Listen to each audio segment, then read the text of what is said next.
Hey everyone, Scott here to discuss Back to the Future Part 2, starring Michael J. Fox, Christopher Lloyd, Leah Thompson, Thomas F. Wilson, Casey Siemaszko, I don't know if I'm saying that wrong, please forgive me, Billy Zane, Elizabeth Shue, and Elijah Wood, barely, and directed by Robert Zemeckis. Now, this is the first time, well, maybe my second time watching the movie, but I've seen it once. It was at a point when I wasn't really paying too close attention. This is my first viewing paying too close attention. And what do I think of it? Let's get into this. It is Saturday, October 26th, 1985, as we pick up right after the first Back to the Future ended, where Doc Brown, returned by Christopher Lloyd, takes Marty McFly, returned by Michael J. Fox, and his girlfriend Jennifer, played by Elizabeth Shue this time, Back to the Future, as the future this time is the year 2015, and we arrive in the alleyway near the courthouse. Yeah, that's right.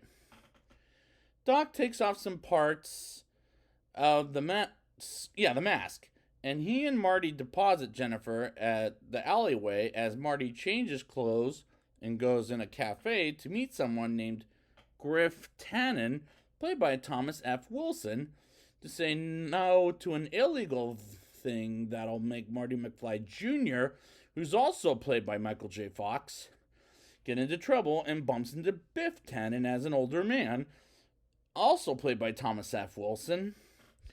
And while at the cafe, we see a very young Elijah Wood, and Marty's son, Marty Jr., is picked on by Griff, and Marty fights Griff, and a chase occurs by Griff and his gang, which felt familiar, as it got ridiculous after a while.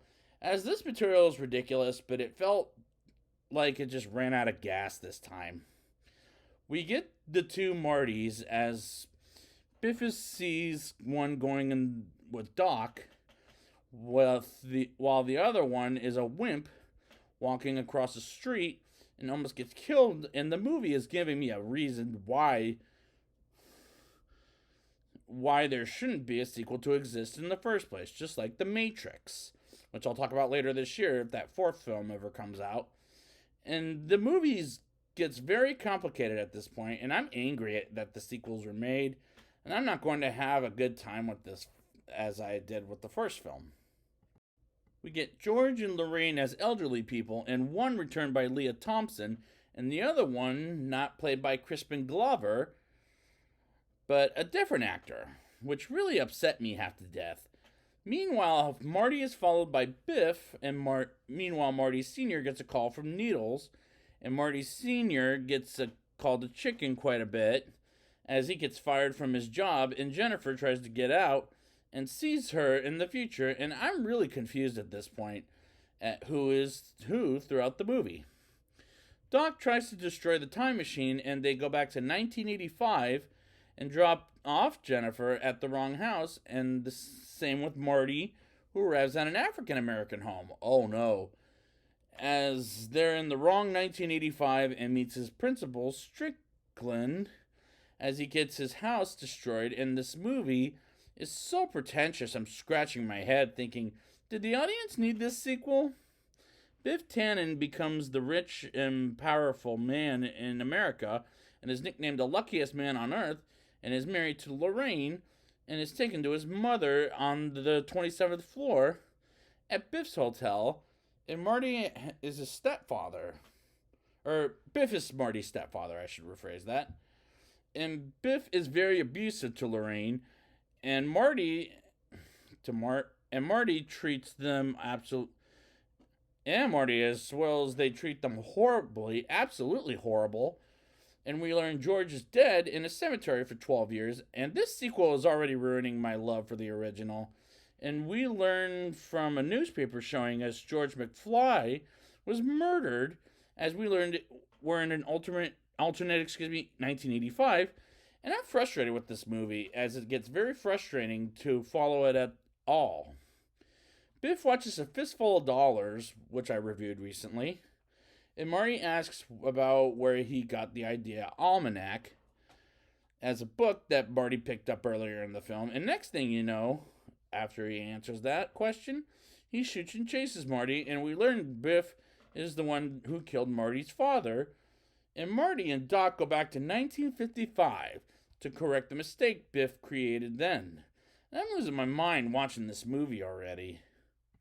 They get to 1955, and Doc and Marty split up as Marty follows Biff to an auto shop and complains about $300 and bumps into Lorraine and wants her to go to the dance with him. Bumps into an elderly Biff, tells younger Biff to read the almanac book in his future so he could become the future. And Marty is now in the garage locked in, and he wants for Biff to get back in the car so he can go to the dance, and goes back in the car while Marty is in the back seat hiding. Doc bumps into his 1955 self without looking at himself, and that was close. Like, too close.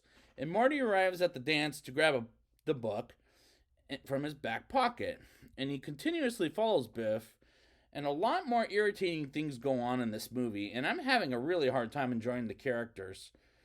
The movie and the material, Mary witnesses George and Lorraine falling in love with each other at the dance as Biff's friends follow him, and some people are led to believe he stole Biff's wallet, in which he stole the book, and I don't like this as much as the original.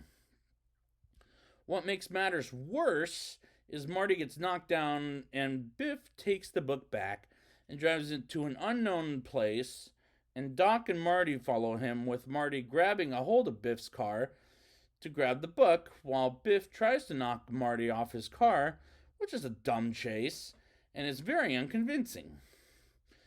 Marty grabs the book and rides off, while Biff attempts on running over Marty until Doc saves his life, and Biff and his car get dirt again, which was rather predictable. Doc drops off Marty, and he burns the book for good so nobody will ever find it again, and George is honored again, and Doc is commended again, and Doc leaves Marty behind and gets a letter as it rains, and Doc goes to the Old West in 1885, or tries to, and that was a convenient way to set up part 3, and Marty going back to Doc as he has to take him back to 1885, and it says to be concluded, and that pissed me off. Then we get a brief trailer of Back to the Future Part 3, and I'm more nervous than curious about it as far as I'm concerned. Now it's time for the rating. I'll give this movie a 2.9 out of 10. The movie is very frustrating to the point it made me angry. I don't like the characters, the plot and the material as things get very complicated, and it gets as worse as maybe one of the Matrix sequels. I'm not looking forward to part 3 at all, I'm more nervous about it than curious. So I'd like to thank you guys for joining me, and I will be back next time with Back to the Future Part 3. And until then, it's time to go back to the future!